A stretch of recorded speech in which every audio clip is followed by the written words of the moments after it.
With over 50 million physical albums sold, BTS is the first K-pop act to ever receive a Grammy nomination. They even ended Justin Bieber's 6-year winning streak at the American Music Awards. Their influence now extends to the highest levels of global diplomacy.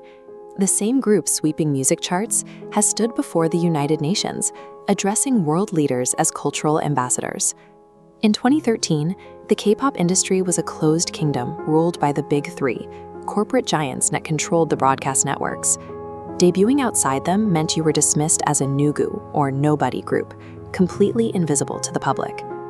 BTS's modern success often hides how they survived. It's a study of how 7 outsiders outmaneuvered an industry designed to exclude them. In 2010, Big Hit Entertainment was a small-time agency on the verge of bankruptcy. They were operating on a razor-thin budget and didn't even own their own building. Because they couldn't afford to manufacture standard idols, they built the group around RM, a 15-year-old underground rapper. They added Suga, a producer who was tricked into joining the lineup with a promise he wouldn't have to dance, and J-Hope, a street dancer who had already been rejected by one of the industry giants. The rest followed this pattern: a vocal prodigy who turned down wealthy agencies, and an acting student with no musical training. Rounding out the group was a farm boy from Daegu, and a modern dancer who slept 2 hours a night to avoid being cut. Their reality was a far cry from the glamorous image of K-pop training. All 7 members were shoved into a single cramped bedroom. They shared one bathroom and slept in bunk beds so tightly packed you could barely walk between them. Lacking the polish and funding of the major labels, their debut wasn't a celebratory launch.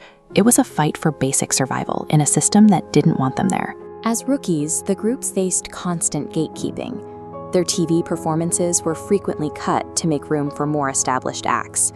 Lacking power, they were denied waiting rooms and forced to do their makeup in hallways in front of public bathrooms.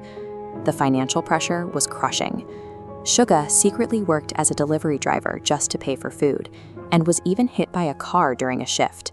He hid his severe shoulder injury from the company, terrified that being unable to dance would mean he'd be kicked out. Realizing they couldn't win on traditional television, they moved to platforms the industry giants were ignoring. They began utilizing YouTube and Twitter to build a direct line to an audience. They released hundreds of candid vlogs and Bangtan bomb videos. Instead of the carefully polished image of their rivals, they showed the unedited reality of their lives: chaotic, exhausted, and often struggling. By giving fans direct access to their vulnerable side, they bypassed the broadcast gatekeepers. This strategy created a level of loyalty that became the foundation of the army. Even with a growing fan base, the industry remained hostile.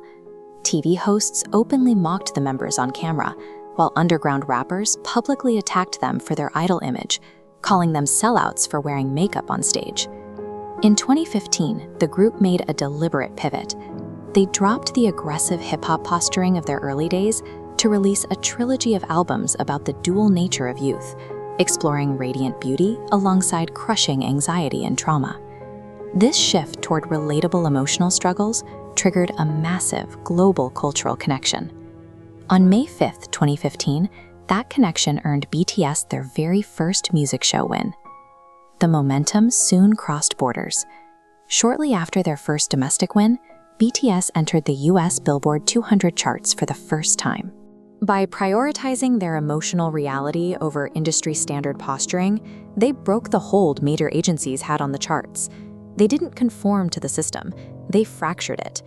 This disruption was met with immediate backlash. The group was accused of sajayi, artificially inflating chart numbers by buying their own albums in bulk. It was a claim that ignored the reality that Big Hit was still too small to afford such a scheme. Coordinated sabotage efforts followed, ranging from fake plagiarism claims to government petitions aimed at stripping their awards. Some members even received death threats serious enough to cancel international fan meetings. But the army wasn't a passive audience. Fans countered every hate campaign with evidence, flooded hashtags with support, and aggressively bought out blacklisted albums to keep the group on the charts. This mobilization turned the tide. The group that once handed out flyers on Hollywood Boulevard eventually returned to that same city to sell out the massive Rose Bowl stadium. When the industry machinery was weaponized to crush them, this radical fan loyalty was the only variable the gatekeepers couldn't control. The industry landscape has since experienced a total reversal. Big Hit Entertainment has evolved into Hive, a multi-billion-dollar powerhouse that now rivals the very giants that once ignored it. BTS now occupies a permanent position at the summit of global culture, having established a path where none previously existed in the South Korean music system. Their story suggests that hard work doesn't come with a guarantee or a specific timeline. Success didn't happen because doors opened for them. It happened because they kept knocking, even when the doors were slammed shut. Surviving that level of sustained exclusion changes the people who go through it. The person who comes out the other side isn't the same as the one who started. In the end, that process of survival is what turned a group of outsiders into the artists they are today.